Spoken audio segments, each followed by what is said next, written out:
Worried about your biology preparation for CSIR NET, GATE, DBT JRF, NEET, IIT JAM, MSc, BSc, etc.?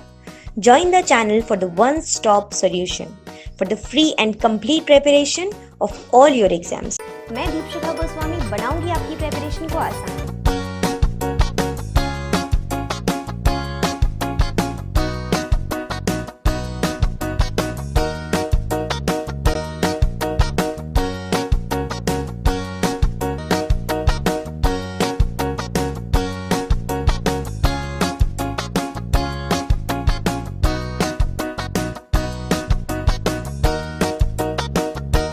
सा recap देंगे और फिर आपके question answers के साथ में शुरुआत करेंगे। ठीक, तो जो प्रोसेस है आई एम श्योर आप लोगों को पता होगा कि क्राउन वॉल फॉर्मेशन मतलब आप लोगों ने देखा होगा कुछ इस तरीके से पेड़ है और यहाँ पे आपको क्राउन वॉल एक बना हुआ दिखाई देता है जहाँ पे बहुत, और वो क्यों होता है, वो बहुत ज़्यादा डिविजन के कारण फॉर्मेशन उसका हुआ होता है। ठीक है, बात करते हैं। यहाँ पे आपको दिख रहा है कि किस तरीके से जो फिनोलिक्स मतलब जो प्लांट सेल है जब उसमें वोंड होता है, जब अगर किसी भी प्लांट के हिस्से में किसी में वोंड प्रेजेंट होता है, उस वोंड के कारण फिनोलिक्स कंपाउंड का सिक्रीशन होता है। ठीक है, और ये जो बैक्टीरिया है, एग्रोबैक्टीरियम जो है, ठीक है, ये इन फिनोलिक्स कंपाउंड के लिए एक तरीके का सेंसर की तरह काम कर रहा है, या उसको सेंस कर पाता है। ठीक है, ये उसके लिए सिग्नलिंग मॉलिक्यूल की तरह काम करे। तो वो जो सिग्नलिंग होता है, राइजोस्फीयर में सिग्नलिंग का प्रोसेस शुरू होता है। जो सिग्नलिंग के लिए हमको सबसे ज़्यादा मदद करती है, या जो चीज़ें करते हैं, जो प्रोटीन्स करते हैं, बिल्कुल तनु अभी स्टार्ट हुआ है, हेलो प्रियंका। ठीक है, तो जो चीज़ें मदद करती हैं इस सिग्नलिंग के प्रोसेस में, उनका नाम होता है विर जीन्स, VIR वायरुलेंस जीन्स। ठीक है, विर जीन्स। अब ये जो विर जीन्स है आपके, ये प्रोसेस में आपकी कर रहे हैं मदद। कैसे कर रहे हैं? सबसे पहले जो विर ए होता है, विर ए प्रोटीन, वो क्या करती है, वो इस इन फिनोलिक्स कंपाउंड को स्पेसिफिकली एसिटोसिरिंजीन उसको आगे क्या करती है, सेंस करती है। ठीक है, उसके लिए एक रिसेप्टर का काम करती है।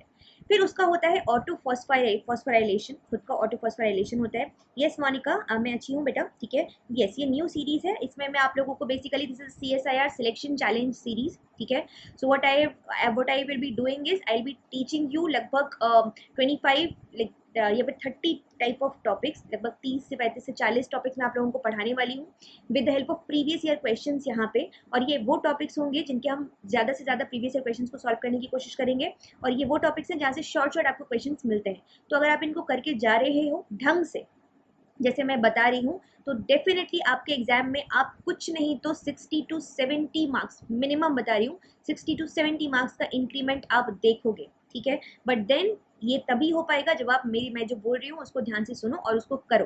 Hello Soumyajit, okay. तो विर ए ने सबसे पहले इस जो कंपोनेंट है उसको रिसीव किया, परसीव किया, ऑटो फॉस्फोराइलेशन करवाया। आप देख सकते हो यहाँ पे फॉस्फेट ग्रुप का अटैचमेंट हो गया है, और उसके बाद में विर जी जो आपका प्रोटीन होता है या जीन होता है, ठीक है, thank you.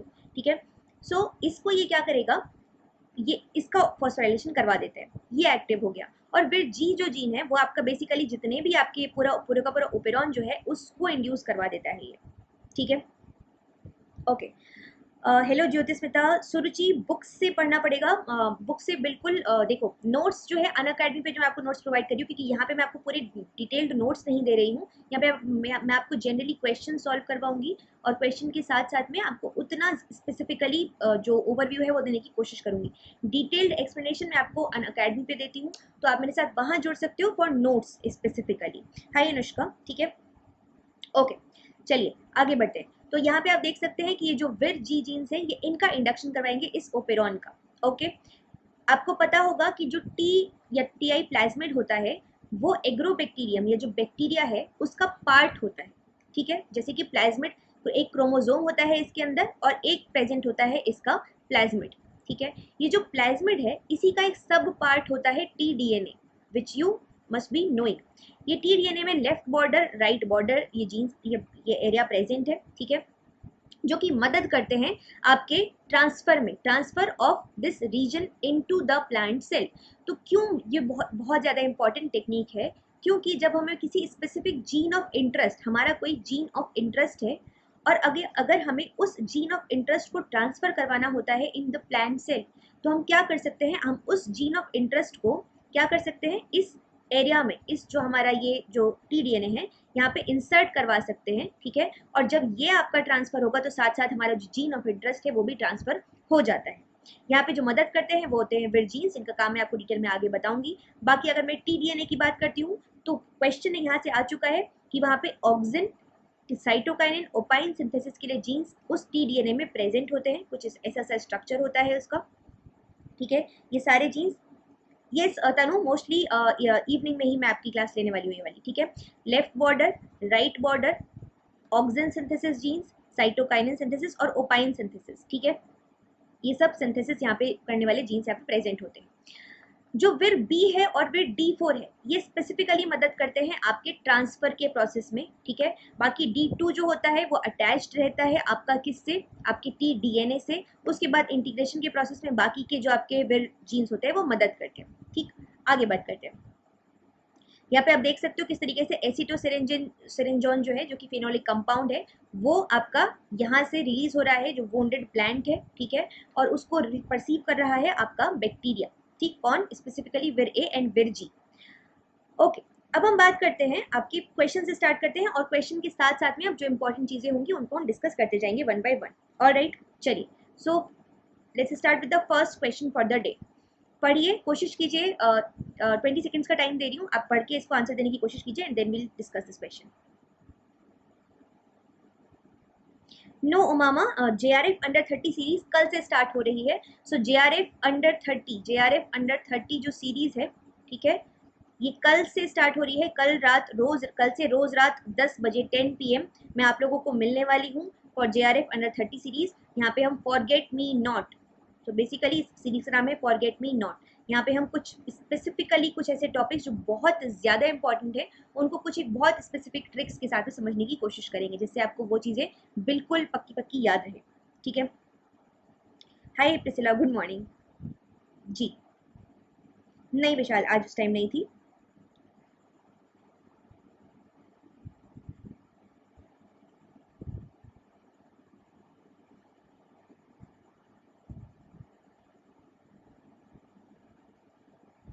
Yes Sarita, this is a free series guys. तो आप सब लोग जुड़ सकते हो मेरे साथ। जिनको नहीं पता, टेलीग्राम का लिंक, टेलीग्राम चैनल का लिंक मैंने आप लोगों को डिस्क्रिप्शन बॉक्स में दे दिया है। फर्स्ट पिन कमेंट में दे दूंगी आप लोगों को टेलीग्राम चैनल का लिंक, उसको देख लीजिएगा, ज्वाइन कर लीजिए वहाँ पे, क्योंकि वहाँ पे जितनी भी क्लासेस होती हैं फ्री क्लासेस, उनका नोटिफिकेशन मैं आप लोगों को वहाँ दे देती हूँ हमेशा। Okay, so Priyanka, Monika, Yasin, fourth option 4 is the correct answer आपके हिसाब से। Alright, let's discuss. Agrobacterium type plasmid vectors are used to generate transgenic plants, ठीक है। The following are example of Vir gene encoded proteins that are important for the transfer of tDNA into plants, ठीक। Okay, क्या बोल रहे हैं आपसे कि जो Vir genes, जो एग्जाम्पल है Vir gene encoded प्रोटीन का, that are important for the transfer of tDNA into plants, ठीक। अब यहाँ पे क्वेश्चन क्या बोल रहा है आपसे, वो बहुत इंपॉर्टेंट बात है। क्वेश्चन ये बोल रहा है, which one of the following combination of protein functions inside the plant cell. इनमें से कौन सा जो प्रोटीन है स्पेसिफिकली वो प्लांट सेल के अंदर काम करती है, ठीक। स्टेटमेंट ए क्या बोल रहा है, vir E a single stranded DNA binding protein. Okay, बिल्कुल काम करती है आपकी प्लांट सेल के अंदर भी, ठीक है। बी, ऑप्शन बी सेज विर D2 that generates T strand, ठीक है। विर D2 जो होता है, जो कि जनरेट कर रहा है T स्ट्रैंड को, वो भी काम कर रहा होता है, ठीक है। उसके बाद में स्टेटमेंट आपसे बोल रहा है C, vir A that senses plant phenolic compound. हमको पता है ये बात बहुत अच्छे से कि बैक्टीरिया जो था, अभी मैंने आपको दिखाया था कि जो फॉर एग्जाम्पल यहाँ पे मैं शो कर रही हूँ, ये बैक्टीरिया जो था, यहाँ पे विर ए प्रेजेंट था और ये आपके प्लांट फिनोलिक कंपाउंड को सेंस कर रहा था। सो दिस वाज नॉट आपका प्लांट के अंदर यूज हो रहा है, ये आपका बैक्टीरिया के अंदर प्लांट के फिनोलिक कंपाउंड को सेंस करने के लिए इसकी जरूरत पड़ रही है, ठीक है। तो आई एम श्योर आप लोग ये बात समझ गए होंगे कि इसकी जरूरत जो है हमको स्पेसिफिकली बैक्टीरिया में है ना। तो स्टेटमेंट सी आपका इनसाइड द प्लांट सेल की जरूरत फंक्शन नहीं कर रही है ये, तो सी को हम एलिमिनेट कर सकते हैं। जैसे ही हमने सी को एलिमिनेट कर दिया, हमको हमारा आंसर मिल चुका है, ठीक है। विर डी को पढ़ लीजिए, sorry statement D, vir F which directs T complex proteins for destruction in proteasomes, ठीक है। तो विर एफ जो होता है जो कि डायरेक्ट करता है आपका टी कॉम्प्लेक्स की प्रोटीन्स को फॉर डिस्ट्रक्शन इन प्रोटियाजोम, बिल्कुल सही बात है ये। तो बाकी के तीन स्टेटमेंट एब्सोल्युटली करेक्ट है, ठीक है। तो इससे हमको ये समझ में आया कि विर जीन्स के काम जो है वो तो इम्पॉर्टेंट है ही है, साथ ही साथ वो कहाँ पे काम करे, मतलब उनकी जो फंक्शन करने का जो लोकेशन है वो स्पेसिफिकली कहाँ पे है, क्या वो प्लांट के अंदर काम कर रहे हैं, क्या वो बैक्टीरिया के अंदर काम कर रहे हैं, ये जाना भी उतना ही ज्यादा इंपॉर्टेंट है, ठीक है। नेक्स्ट क्वेश्चन की तरफ चलते हैं। ओके, तो यहाँ पे एक लिस्ट दी है मैंने आप लोगों को कि कौन कौन से विर हैं, विर जीन्स जो हैं वो आपके काम, लेकिन उनका क्या क्या काम होता है एक एक करके। तो 2 मिनट लेके इसको भी पढ़ लेते हैं बिकॉज इंपॉर्टेंट है, ठीक है। सबसे पहले आता है विर ए, मैंने आपको बता दिया एक रिसेप्टर की तरह काम कर रहा है, activated by phenolic compounds, auto phosphorylation होता है इसका, एंड इन टर्न इट फॉस्फोराइलेट्स विर जी। ओके, देन देयर इज विर जी। विर जी क्या है? It is a transcriptional factor, okay, necessary for expression of other virulence genes. This I have already told you कि this is necessary for the expression of other virulence genes which are functioning in general like a operon. Alright, then there is vir D2. It is an endonuclease. It is functioning as an endonuclease enzyme. It cuts tDNA at right border to initiate T strand synthesis, and also it has an important role in integration of tDNA into host chromosomal DNA. Okay, तो ये क्या कर रहा है basically, ये आपका tDNA जो है उसको बॉर्डर, राइट बॉर्डर, मैंने आपको दिखाया था ये tDNA, इसमें लेफ्ट बॉर्डर है, राइट बॉर्डर है, ठीक है। तो ये विर D2 जो है वो यहाँ पे कट करता है राइट बॉर्डर पे, जिससे कि टी स्ट्रैंड का जो फॉर्मेशन है, टी स्ट्रैंड का फॉर्मेशन का इनिशिएशन हो सके, और इसका जो इंटीग्रेशन है होस्ट क्रोमोसोमल, मतलब कि प्लांट के अंदर, ठीक है, इंटीग्रेशन इसका, उसमें भी ये मदद कर रहा होता है। देन देयर इज विर D1। ये टोपो आइसोमरेज की तरह मदद करता है, ये काम कर रहा है, ठीक है। एंड इट हेल्प्स विर D2, विर D2 is functioning hair, and विर D1 is helping vir D2. So D1 is topoisomerase and D1 is endonuclease, क्योंकि एंडोन्यूक्लियस का काम होता है कट करना, तो वो कट करेगा, ठीक है।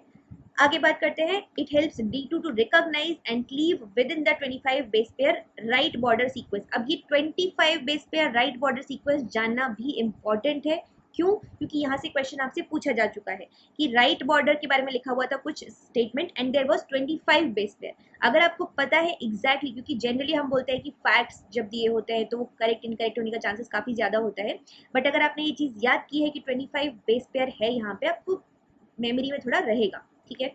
देन देयर इज विर D4. It is an ATP dependent linkage of protein complex necessary for tDNA translocation. Then there is vir C1, ठीक है। ये क्या, तो बेसिकली ये क्या है, vir D4 क्या है, ये आपका ATP डिपेंडेंट जो प्रोटीन कॉम्प्लेक्स आपका बन रहा है सारा का सारा, ठीक है, उसको लिंकेज करवाता है, और ये बेसिकली जो आपका tDNA का ट्रांसलोकेशन है यहाँ से बैक्टीरिया से जो वो प्लांट के अंदर जाएगा, ठीक है, उस प्रोसेस में आपका मदद करवाएगा, ठीक। Then there is vir C1G. It promotes high efficiency T strand synthesis, जो टी स्ट्रैंड का सिंथेसिस है इसके बनने में बेसिकली मदद कर रहा है, involve in spatial localisation of the T complex to the cell poles. Okay, then there is vir E2. ये क्या करता है, it binds to T strand protecting it from nucleus attack, ठीक है। तो विर E2 जो है वो आपका क्या करेगा, ये TDN स्ट्रैंड से जाके बाइंड कर लेता है, तो basically vir E2 is functioning as a single strand binding protein. जैसे कि आपका जब DNA जो है वो अनबाइंड होता है, तो अनबाइंड होते समय आपको पता होगा कुछ ऐसा, अगर मैं बनाऊं तो अनबाइंड होते समय उससे सिंगल स्ट्रैंड बाइंडिंग प्रोटीन आके बाइंड कर जाती है, जिससे कि जो न्यूक्लियस है वो उसको कट ना कर दे।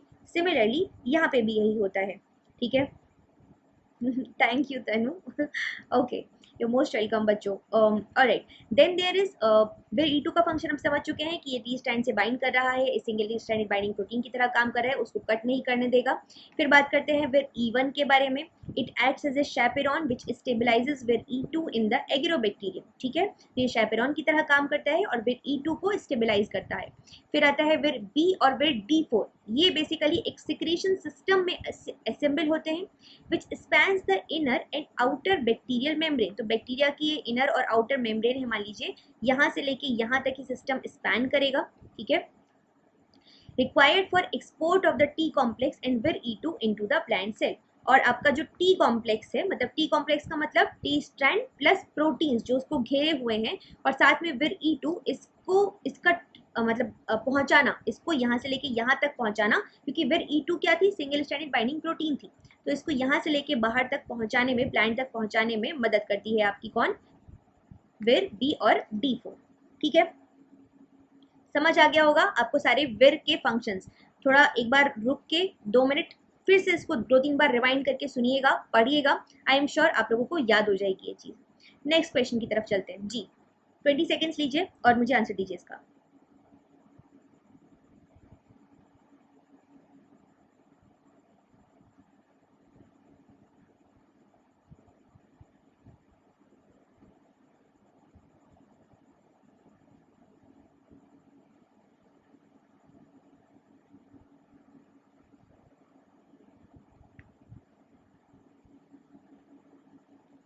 To, okay. Anjana, Poonam, Bhaskar, Monika, Arshita, okay. Priya, Saloni, Suruchi, very good बच्चों, बहुत बढ़िया। Pragati second, very good very good, great job. चलो लेट्स सी। हर्षिका 2, बहुत प्रणाम, प्रणाम जी प्रणाम, hello, okay. Twinkle 2, Saulat A, Anuradha 2, Vishal 2, Sarda 2। Alright, let's see. Match the following Vir proteins with their correct function during agrobacterium mediated transfer of tDNA into plant cells। ठीक है, वही आपसे वापस से विर जो जीन्स है आपका, विर प्रोटीन्स जो है आपका, उनका काम पूछ रहे हैं। ठीक, तो सबसे पहले बात करते हैं विर जी के बारे में। हमें क्या पता है विर जी क्या करता है, जितने भी ओपेरॉन्स है आपका, जितने भी बाकी के विर जीन्स हैं, उनके काम को इंड्यूस करता है, इंडक्शन करवा रहा है।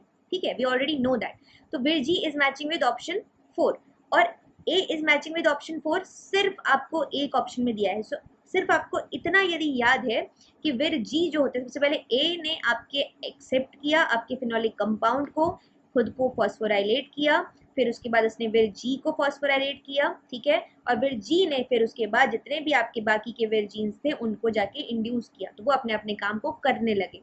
इतना भी यदि याद है तो क्वेश्चन ये बन जाता। ठीक है, ओके। नेक्स्ट आपका बता रहे हैं विर D2 के बारे में। तो ये क्या कर रहा है आपका D2, अगर आपको याद होगा तो ये आपका अटैच, डिटेल में मैंने क्योंकि आपको यहाँ पे नहीं पढ़ाया है, ठीक है, तो मैं आपको बता दे रही हूँ कि विर D2 जो होता है उसका एक बहुत इंपॉर्टेंट काम होता है कि वो अटैच्ड रहता है, वो आपका यहाँ पे अटैच्ड रहता है। ठीक है, और अटैच्ड रहता है और इसके ट्रांसलोकेशन में मदद करवाता है। तो बेसिकली इसके पास में क्या प्रेजेंट है, इसके पास में प्रेजेंट है न्यूक्लियर लोकलाइजेशन सिग्नल।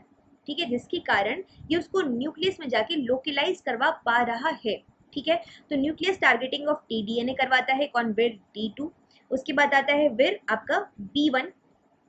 ठीक है, इसका काम होता है, it is a component of membrane structure जो ट्रांसफर एपरेटस है ऑफ टीडीएनए ट्रांसफर। आपको मैंने बताया था कि विर बी और D4 ये मिलके जो ट्रांसफर, मतलब कि बैक्टीरिया से प्लांट में ट्रांसफर, जो ये प्लांट है आपका, ठीक है, इसमें ट्रांसफर होने के लिए जो मैकेनिज्म बन रहा है या जो एपरेटस बन रहा है उसका पार्ट होते हैं बी और D4। ठीक, फिर आता है विर एफ। ये आपका क्या करता है, it helps in proteasome mediated destruction of proteins coating TDNA complex. अब जब हमारा जो प्रोसेसिंग के बाद में आपका इसका डिस्ट्रक्शन होना इज ऑल्सो वेरी इंपॉर्टेंट, इस काम में विर एफ जो होता है वो मदद करता है। ठीक है, तो option 2 is the correct answer. Next question की तरफ चलते हैं। 20 seconds, take 20 seconds and give me right answer.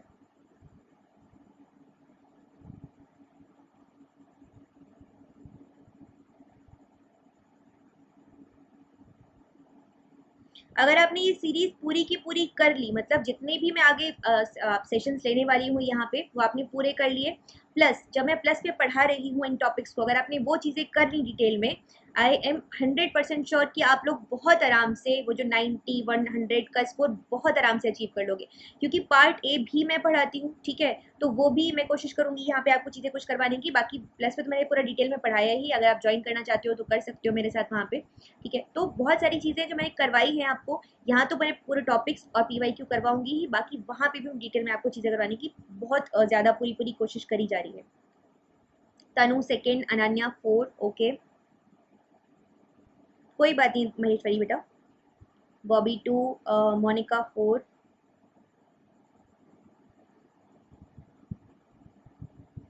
Solid 3,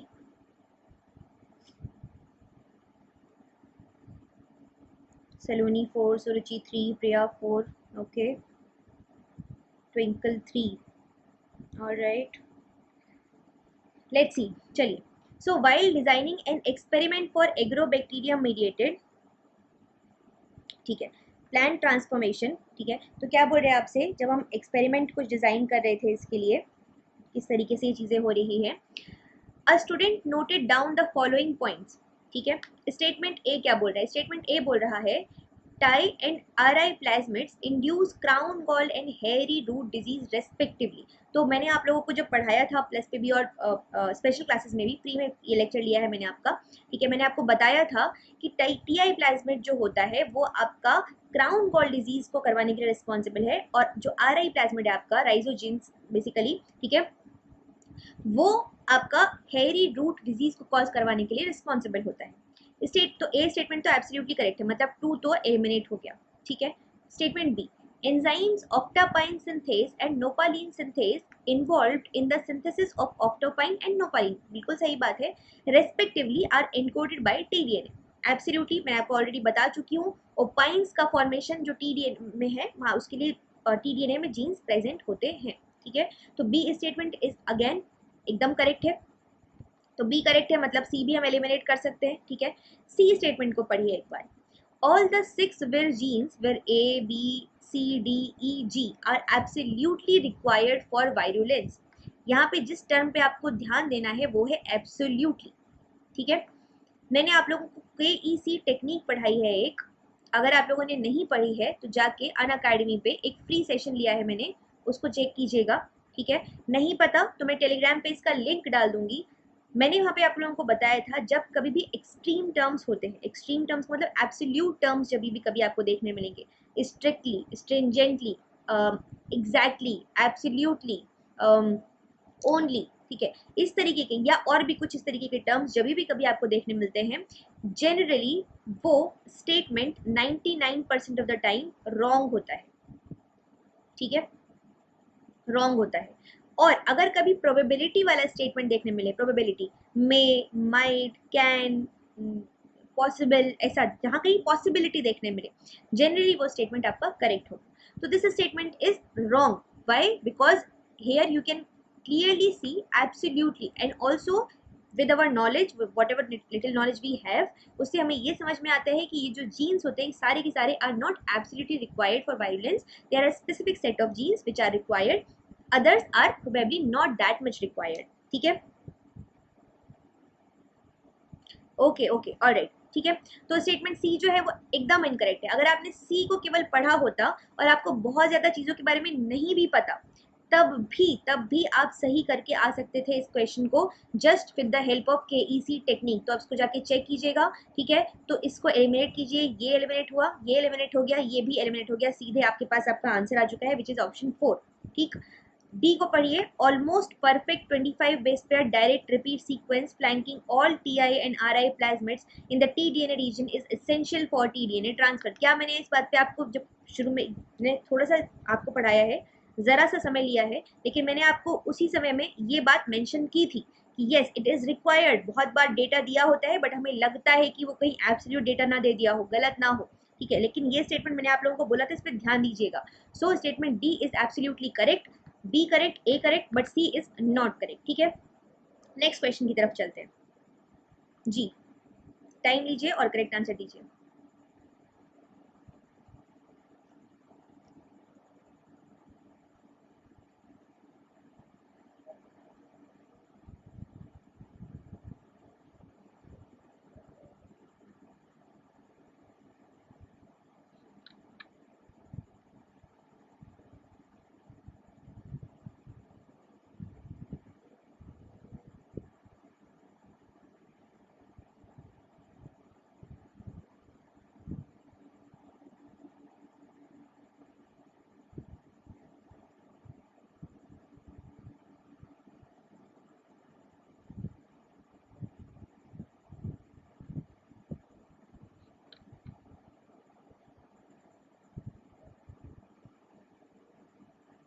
Ananya 1, okay,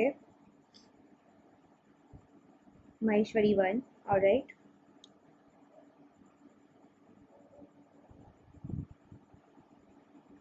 Saloni, Pragati 1, okay let's see, normal 1, ठीक है जी, देखने की कोशिश करते हैं इस क्वेश्चन को।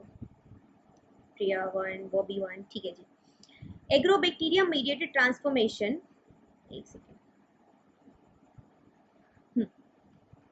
agrobacterium mediated transformation was used to generate transgenic plants using a construct with a selection marker gene X and a passenger gene Y। ठीक है, क्या किया हमने, हम एक ट्रांसफॉर्मेशन करने की कोशिश कर रहे हैं, ये यूज किया हमने जिससे कि एक ट्रांसजेनिक प्लांट हम बना सके। ठीक है, ट्रांसजेनिक प्लांट बना सके कैसे, एक जीन को यूज करा है हमने जिसका नाम है X, ठीक है, मार्कर जो कि मार्कर जीन है, और एक पैसेंजर जीन है जो कि Y जीन है। ठीक है, पैसेंजर जीन Y और साथ में एक सिलेक्शन मार्कर जीन है X। ठीक है, expression level of Y protein, अब ये जो पैसेंजर जीन था, ऑब्वियस ही बात है जाने के बाद में ये कोई प्रोटीन बनाएगा।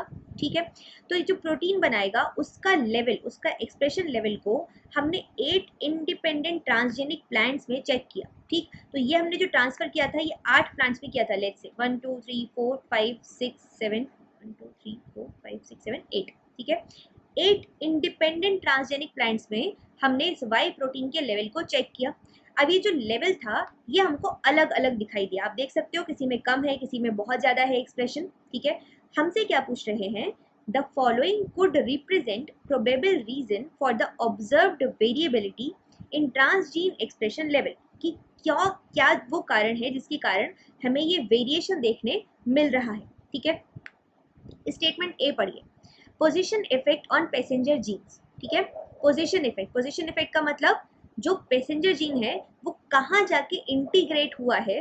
ठीक है, ऑब्वियस ही बात है, ऑब्वियस सी बात है कि वो उस चीज़ से बहुत ज़्यादा फर्क पड़ता है कि उसका इंटीग्रेशन कहाँ हुआ है, उसका पोजीशन का इफेक्ट जो है वो बहुत ज़्यादा होता है। अगर आप लोगों ने थोड़ा भी ध्यान से चीज़ों को पढ़ा होगा, जब हम रिकॉम्बिनेंट डीएनए टेक्नोलॉजी के बारे में पढ़ते हैं या फिर कुछ और चीज़ों के बारे में, enhancers, genes, promoter, in there are many things जो कि हमें ध्यान देनी होती है जब हमें जीन का इंटीग्रेशन करवाना होता है, जब कंस्ट्रक्ट्स बनाने होते हैं। तो ठीक है, तो अगर वो चीज़ें करेक्ट है, if the position is right, obvious ही बात है उसका एक्सप्रेशन लेवल अलग होगा। ठीक है, तो A will definitely affect the expression का लेवल। ठीक है, स्टेटमेंट बी, मतलब ए तो पक्का करेक्ट है, ए करेक्ट है मतलब 1 या फिर 4 में से कोई आंसर होना चाहिए। स्टेटमेंट बी देखते हैं, transgene silencing of the marker gene.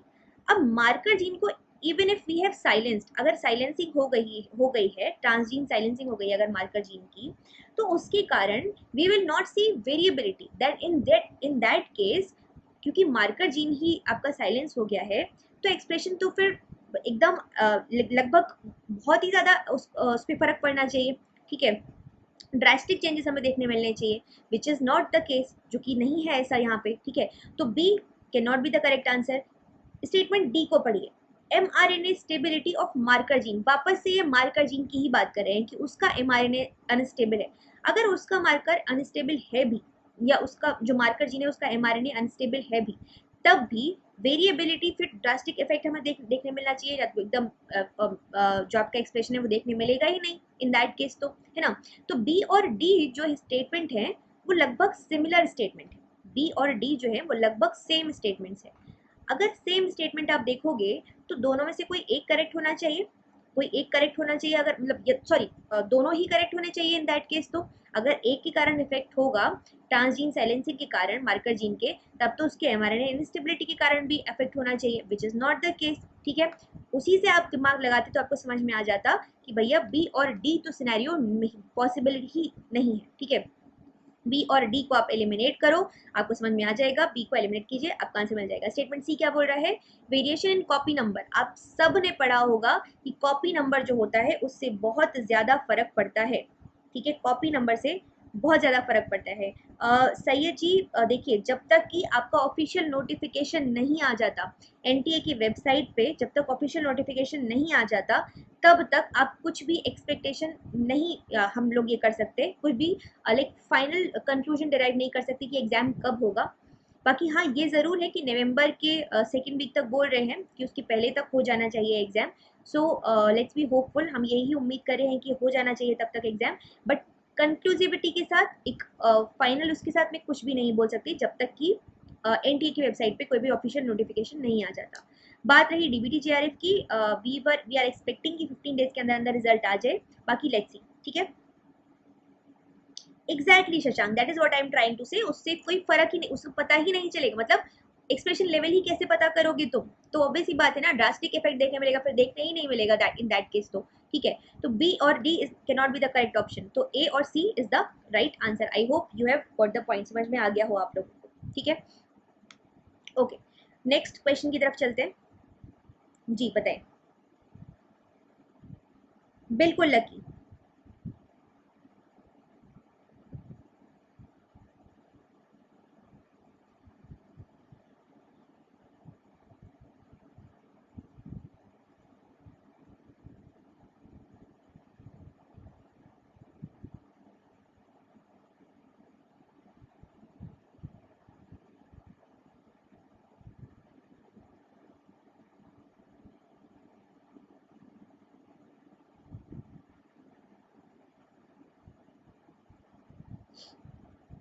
Okay, आप लोग अपने आंसर देना शुरू कीजिए। 3, और राइट, ठीक है, मैं आगे बताती हूँ। भास्कर 3, और राइट, सैयद 3, ठीक है। So following are certain statements regarding the use of Agrobacterium in plant transformation, ठीक है। स्टेटमेंट ए क्या बोल रहा है, Agrobacterium tumefaciens causes crown gall disease and Agrobacterium rhizogenes causes hairy root disease, बिल्कुल सही बात है, A is an absolutely correct statement, तो 2 और 4 तो नहीं ही होगा, ठीक है। Statement B, region A in Ti plasmid is responsible for replication, कौन सा रीजन रिस्पॉन्सिबल होता है रेप्लिकेशन के लिए, कोई बता सकता है मुझे, कौन सा रीजन है जो कि रिस्पॉन्सिबल है रेप्लिकेशन के लिए, इफ नॉट रीजन ए, ठीक है। तब तक मैं आगे बढ़ती हूँ। स्टेटमेंट डी क्या बोल रहा है, oncogenic region ONC region in TDNA is responsible for unusual amino acid synthesis, जो ऑन्कोजेनिक रीजन होता है, क्या ऐसा कोई रीजन प्रेजेंट भी था टीडीएनए के अंदर, O N C region type, there were आपका auxin synthesis, opine synthesis and आपका साइटोकाइनिन सिंथेसिस, और इसके अलावा you had left border and right border. Oncogenic region जैसा तो टीडीएनए में कोई रीजन ही नहीं प्रेजेंट था, ठीक है, अनयूजुअल अमीनो एसिड सिंथेसिस के लिए, तो D is not a correct statement, D तो वैसे भी हम एलिमिनेट कर चुके हैं, बी या सी में से करना था। तो अगर मैं बात कर रही हूँ आपसे, बिल्कुल जी 3 है ना, बिल्कुल सही बात है, option 3 is the right answer guys, है ना। स्टेटमेंट सी को आप पढ़ोगे, region D in type plasmid is responsible for virulence, बिल्कुल सही बात है, डी रिस्पॉन्सिबल है वायरुलेंस के लिए। Region A in type plasmid it is responsible for replication, region A जो होता है वो रेप्लिकेशन के लिए रिस्पॉन्सिबल होता है। ये आप लोग मुझे, मैंने आप लोगों से क्वेश्चन पूछा है, अगर नहीं पता तो आप पढ़ने की कोशिश करना और मुझे इसका आंसर दो, ठीक है, कि रीजन ए नहीं होता तो कौन सा रीजन होता है रिस्पॉन्सिबल फॉर रेप्लिकेशन, ये तो बहुत आसान सी बात पूछ रही हूँ मैं आप लोगों से। So option 3 is the correct answer. Next question की तरफ चलते हैं, बताइए। ओके,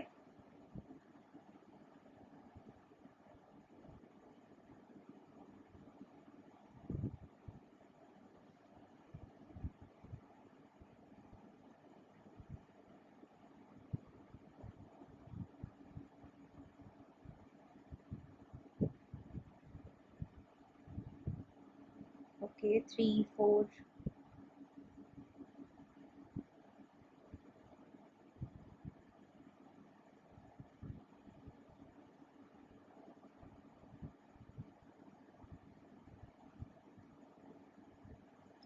बिल्कुल ऐसा ही कुछ होना चाहिए।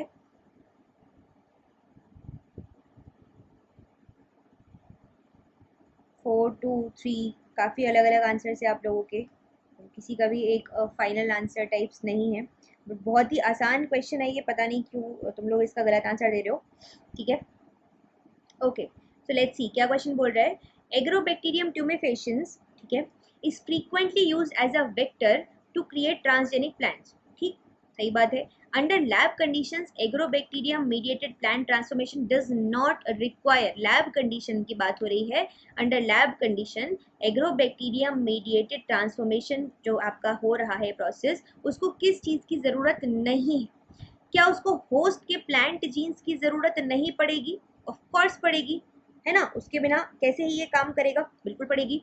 बैक्टीरियल टाइप 4 सिक्रेशन सिस्टम, उसके बिना जाएगा कैसे वो, है ना, ये भी मैं आपको बता चुकी हूँ, बिल्कुल इसकी भी ज़रूरत पड़ेगी। विर जीन्स बहुत ज़्यादा इंपॉर्टेंट होते हैं ये तो, हर एक स्टेप पे इनकी ज़रूरत पड़ रही है, कैसे ही नहीं।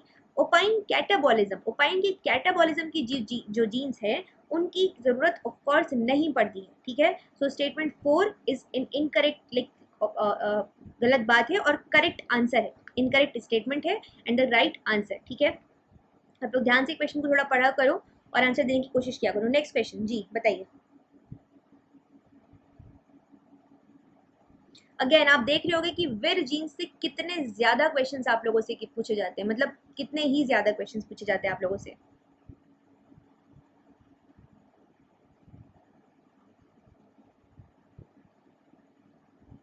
प्रिया 4, ओके लेट्स सी, ठीक है।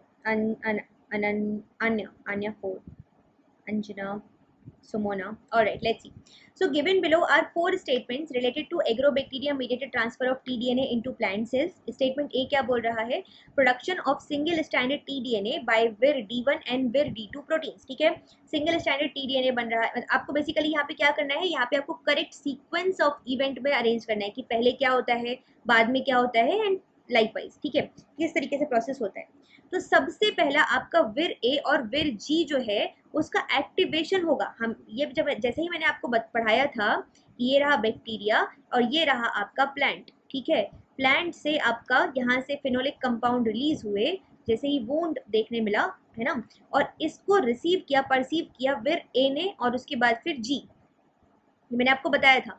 उसी से मुझे आपको समझ में आ जाना चाहिए कि ए और जी आर द फर्स्ट वंस, ठीक है। अगर यही नहीं हुआ, अगर यही प्रोसेस आपका नहीं हुआ, ठीक है, तो आगे की बात खत्म हो जाती है। और आप मुझे ये बताओ कि यहाँ पे कितने ऑप्शंस में सबसे पहला स्टेटमेंट जो है वो डी है, सिर्फ एक ऑप्शन में है। इतना आसान सवाल, मतलब they just want to know कि आपको बेसिक्स एकदम थोड़े बहुत भी पता है कि नहीं पता। उन्हें एकदम एग्जैक्टली आपको लाइन बाय लाइन नहीं लगवाना है, ठीक है। उन्हें बस इतना जानना है कि आपको बेसिक थोड़ा बहुत आइडिया है कि नहीं है। अगर आपको इतना भी आइडिया है आपका काम बन जाएगा, लेकिन फिर भी इन्फॉर्मेशन के लिए पढ़ लेते हैं। नेक्स्ट इज स्टेटमेंट ए, मतलब कि production of single standard tDNA by vir D1 and विर D2 प्रोटीन्स। उसके बाद में आपका क्या बनता है, यूज ऑफ विर बी, विर D4 टाइप 4 सिक्रीशन सिस्टम, ठीक है। एंड देन इंटरैक्शन ऑफ विर E2 विद VIP1 एंड विर E3, ठीक। तो इस तरीके से आपका प्रोसेस ये चल रहा होता है, काम कर रहा है। ओके, सो आई होप कि आप लोगों को समझ में आ गया हो। I think we are done with the question.